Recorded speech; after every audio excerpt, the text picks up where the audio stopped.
वैसे 1 महीने का टाइम आरक्षण संघर्ष समिति ने दिया था और मुझे उन्होंने बुलाया था और मैं वहाँ गया था। बहुत बरसात हो रही थी, फिर भी हज़ारों लोग डटे हुए थे और वो चाहते थे कि हाईवे पर जाएँ, ट्रैक पर जाएँ, लेकिन हमने मना किया। और आरक्षण संघर्ष समिति वो आंदोलन कर रही है तो उनके हिसाब से हम उनका साथ दें। तो ये आप सुन रहे थे हनुमान बेनीवाल सांसद नागौर को, जो पिछले 70 दिनों से निरंतर शहीद स्मारक की हनुमान बेनीवाल जिंदाबाद, हनुमान बेनीवाल जिंदाबाद, हनुमान जी तुम संघर्ष करो, हम तुम्हारे साथ हैं, हनुमान जी तुम संघर्ष करो, हम तुम्हारे साथ हैं, ऐसा ही भर्ती रद्द करो, रद्द करो, रद्द करो, ऐसा ही भर्ती रद्द करो, रद्द करो, रद्द करो, देखो कौन आया, देखो देखो कौन आया। हनुमान बेनीवाल ने स्पष्ट कर दिया है, लड़ाई जारी रहेगी, लड़ाई हारे नहीं है। दिल्ली कूच की बात निरंतर की जा रही है। कल एक आपातकालीन बैठक राष्ट्रीय लोकतांत्रिक दल की बुलाई गई है जो जयपुर में होगी और जिसके अंदर ये तय किया जाएगा कि आगामी रणनीति क्या होगी। दिल्ली कूच के लिए हनुमान बेनीवाल निरंतर कह रहे हैं कि 1 लाख से ज्यादा युवा साथ होगा जो दिल्ली कूच करेगा। जाट आरक्षण पे भी हनुमान बेनीवाल का स्टैंड क्लियर है। आरक्षण समिति लड़ाई लड़ रही है, बेनीवाल उनके साथ खड़े हैं। बाकी मुद्दों पे भी बेनीवाल ने बात की है, लेकिन एक ऐसा ही भर्ती मुद्दे पे बेनीवाल स्पष्ट नजर आ रहे हैं कि भर्ती जब तक रद्द नहीं होगी ये संघर्ष जारी रहेगा, चाहे ये संघर्ष जयपुर में हो या फिर इस संघर्ष को दिल्ली लेके जाना पड़े। पल पल की अपडेट आप तक पहुंचाएंगे, जुड़े रहिए हमारे साथ। अमर उजाला के लिए जयपुर से मैं आशीष। आज कोर्ट के अंदर सरकार ने जो पक्ष अपना रखा है उसके अंदर भी आप देखिए कितना बड़ा असमंजस है। सरकार ये कह रही कि उप समिति जो हमने बनाई थी वो ये चाहती है कि भर्ती रद्द नहीं हो, इसलिए हमें जवाब दे रहे हैं। और दूसरी तरफ ये भी कह रही है कि जांच जारी है, बहुत से लोगों को पकड़ना है, इसलिए अभी रद्द करना जल्दबाजी होगी। आप बताइए सरकार कितनी दोगली बात कोर्ट के अंदर कह रही है। और एसओजी का जो जवाब पहले कोर्ट के अंदर आया था, एडीजी एसओजी उपस्थित हुए और हाईकोर्ट में बोले थे कि जनहित के अंदर इस भर्ती को रद्द करना चाहिए। एसओजी की तरफ से कोई उपस्थित नहीं हुआ है, तो ये दुर्भाग्य है राजस्थान की सरकार का। और उप समिति के अंदर जो लोग बैठे थे उन्होंने प्रेस्टीज पॉइंट बढ़ा दिया कि हनुमान बेनीवाल को क्रेडिट नहीं जाना चाहिए, इसलिए भर्ती रद्द हो या नहीं हो ये मुद्दा नहीं है। उनका मुद्दा ये है कि क्रेडिट हनुमान बेनीवाल को जा रहा है, इसलिए जोगाराम जिसकी पोती नकल करते हुए पकड़ी गई, जवाहर बेगम जिसका जवाई जिसको सीबीआई ढूंढ रही है, आपका गौरव श्रीवास्तव जो जिसको डाकू कह सकते हैं, सबसे बड़ा डाकू है, लूट राजस्थान को लूट रहा जिस तरीके से लिखकर और बजरी के अंदर वो भजनलाल जी को चला रहा, आईटी विजिलेंस और सारा कुछ काम वही देख रहा पर्दे के पीछे से। तो ऐसे करीब 1 दर्जन लोग हैं जो मेरे से व्यक्तिगत द्वेषता रखते हैं और इसीलिए वो राजस्थान के जवानों का नुकसान कर रहे हैं, लेकिन फर्क इससे कोई नहीं पड़ने वाला। मैंने एक हुकार भेजी, सरकार भागती हुई आ गई, पैरों में पड़ गई आके मेरे और कहा आज आप साहब आप अपना ये डेफर कर दो रैली का कार्यक्रम, हम इसके अंदर पॉजिटिव हैं। और हमने भरोसा किया सरकार का, निश्चित रूप से भरोसा तो करना ही पड़ता है। हाईकोर्ट का भी बहुत बड़ा भरोसा है राजस्थान के जवानों का, लेकिन आज मुझे तो हाईकोर्ट के जज साहब थोड़े सुस्त नजर आ रहे थे। ऐसा कह रहे हैं लोग, मैं तो अंदर नहीं था, कह रहे साहब थोड़े सुस्त है कि भाई क्या करना चाहिए। तो देखिए लोकतंत्र के अंदर तो विधायिका, कार्यपालिका, न्यायपालिका और चौथा है आपका मीडिया का स्तंभ, तो ये जब मिलकर करते हैं तब लोकतंत्र जिंदा रहता है। निश्चित रूप से हाईकोर्ट अपना काम करेगा और हमने कल आपात बैठक बुलाई राष्ट्रीय लोकतांत्रिक पार्टी की कि अब इस लड़ाई को के अंतिम रूप क्या दिया जाए, दिल्ली कूच से पहले क्या कार्यक्रम किया जाए। और दिल्ली कूच का जो कार्यक्रम है वो बड़े स्तर का होगा, 1 लाख लोग दिल्ली कूच में जुटेंगे, बरसात का मौसम भी है, तो हम इस सारी चीज़ों को देख के कल ये तय करेंगे कि हमें आगामी रणनीति कैसे करनी है। वैसे हमारे धरने को और आंदोलन को 70 के लगभग दिन हो गए, लगातार हम लगे हुए, थके नहीं, रुके नहीं, झुके नहीं। भजनलाल को थका देंगे, हम थकने वाले नहीं हैं। और हो सकता है कि इस आंदोलन के दौरान भजनलाल जी की विदाई भी हो जाए राजस्थान। बेनीवाल जी केवल 800-900 लोगों को खुश करने के लिए हजारों लाखों युवाओं को सरकार नाराज कर रही है क्या?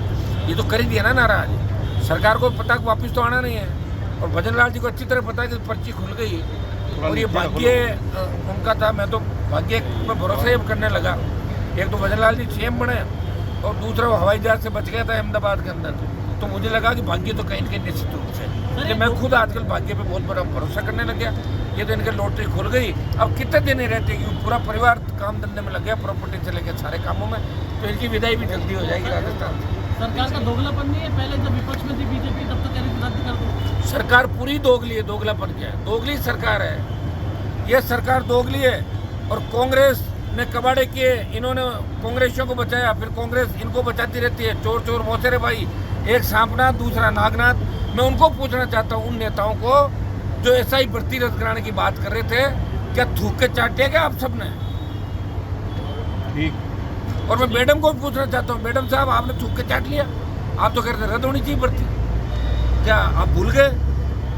या जीभ के अंदर हड्डी नहीं होती जो चाहे दीदी दूर दूर मार लेती जीभ को? तमाम नेताओं को, पूर्व मंत्रियों को पूछना चाहता हूँ, अब क्या हो गया? वो तो खाद वाले मामले में लगे हैं ना, वो तो किसी किसान को खाद डालने नहीं देंगे तो बरसात हो गई लोग। अब मुझे एक बात बताओ, इफ्को का चेयरमैन कौन है यहाँ पर राजस्थान में? इतनी खाद का काम कौन देखता है इफ्को का? शायद मेरे साहब चीफ सेक्रेटरी देखते होंगे। चीफ सेक्रेटरी को विदेश ले गए घुमाने, कौन लेके गया? इफ्को ले गया। और ये खाद कौन बना रहा है?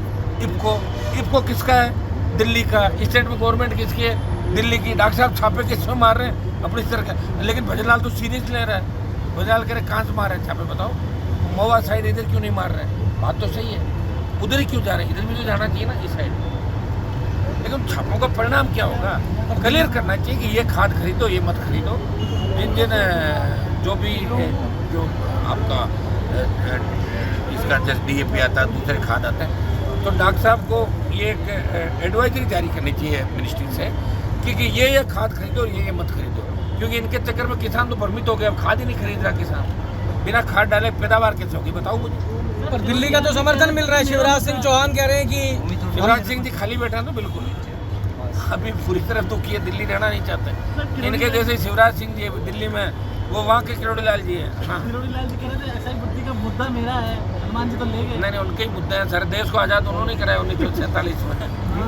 वो तो अब उनको, मेरी बात सुनो, उनको दवाई खूब आराम करना चाहिए, डॉक्टर साहब को नहीं भागना चाहिए। अब कोई उनको नहीं मानने वाला। ये जवान जो राजस्थान का है, वो एक सीटी बजाते अगर 1-1.5 लाख जयपुर में आ सकता है, तो आप अंदाजा लगा लो कि जवान किधर जा रहा है। जवान में फर्क पड़ा नहीं? पड़ तो गया, हिल गई ना सरकार सारी। देखा नहीं कि मैडम का क्या है ट्वीट किया था ना वो। तो फिर डरी सरकार, ध्यान ही मेरा ही रख रही। कांग्रेस का कह दिया ना, मिलते रहते कांग्रेस वाले रात को। हनुमान जी को कैसे ठीक कराएं? मेरे को ठीक करने के लिए भी 7 जन्म लेने पड़ेंगे भजनलाल को। मैंने वसुंधरा को ठीक किया, तब भजनलाल का अवतार हुआ। और सर वो रद्द नहीं करनी ना? मत करो, करवा देंगे यार, कह दिया ना, हमारा हाथ में ही क्या, तो अभी रद्द कर दें। हमारा हाथ में संघर्ष है। हम तो चाहते हैं राजस्थान के जो 8 लाख नौजवान है, कहाँ है 8 लाख नौजवान, बताओ मुझे? या तो ऐसा ही भर्ती का, फिर तो 25 ही नहीं, तो मैं ही लड़ रहा हूँ लड़ाई, ताकि लोग ये नहीं कहे कि भाई मरे हुए लोग सारे सारे। कोई तो लड़ने वाला राजस्थान में, कोई तो लड़ रहा है स्टेट के अंदर, जो जान हथेली पर लेके चल रहा है अपराधियों के खिलाफ, बजरी माफियाओं के खिलाफ। रात दिन वो न रात देखता, न दिन देखता, न जाति देखता, न धर्म देखता है। जहाँ भी अन्याय होता है और जिसके साथ अन्याय होता है, हनुमान मिलकर उसको न्याय दिलाने निकल पड़ता है। मैडम ये आपने कहा कुछ भी बन जाना, लेकिन डिप्टी CM मत बनना। हाँ, वो मैंने उस समय जब सचिन पायलट गहलोत की सरकार थी, उस समय के मेरे बयान थे। तब मैंने कहा था कि मैं दूल्हा बनूंगा या बाराती, मैं दुल्हन नहीं बनूंगा। ये मैंने कहा था। दूल्हा अगर कोई अच्छा होता है तो उसी बारात में चला जाऊंगा। और डिप्टी CM, मैंने कहा डिप्टी CM की पत्नी होता है। ये मेरा पहला बयान था, तो मैं मेरे बयान से मुकर नहीं सकता। वो बयान था तो था, वो बयान आज भी है। डिप्टी CM का कोई सामान नहीं होता। अगर सामान होता तो दोनों डिप्टी CM ने RS मेंस को आगे बढ़ाने की बात करी। क्या हैसियत रही उनकी? क्या मदन राठौड़ की हैसियत रही? क्या 39 विधायकों की हैसियत रही? क्या किरोड़ी लाल जी करा वहाँ सबको इकट्ठा करके 2000 बच्चों को बोले मैं तुम्हें भजनलाल जी पर ले जा रहा हूँ, गर्मा गर्म नाश्ता कराऊंगा। उसके 3 दिन बाद बात नहीं करी। कई तो बसों में, ट्रेनों में वैसे ही निकल के गाँव गए थे बेचारा। कितना बड़ा धोखा है यार, क्यों दे रहे हो आप ये सस्ती पॉपुलरिटी के लिए? क्यों बदनाम कर रहे हो राजस्थान? हो गए जितना होना था, मिल गया जितना मिलना है। आगे जन्म लेना, उसमें मिलेगा जो मिलेगा। जाट आंदोलन के लिए भी आप पहुँचे? जाट आंदोलन का करवा देंगे ना, पहुँच गया ना मैं। मेरी एंट्री का तो इंतजार था वहाँ पर। अब मेरी एंट्री हो गई तो निश्चित रूप से आप देखिए कि दिल्ली से उनको कागज को आदेश भी दिला देंगे जाट आरक्षण का सारा मामला तैयार है और उसमें हो सकता है कि ये जब हमारा कूच होगा तो उसमें ये इशू जो हम रखेंगे साथ रह सकते हैं। अगर आप ये वीडियो YouTube पर देख रहे हैं तो हमारे चैनल को सब्सक्राइब करें और बेल आइकन को दबाना ना भूलें। अगर आप Facebook पर ये वीडियो देख रहे हैं तो हमारे पेज को लाइक करें।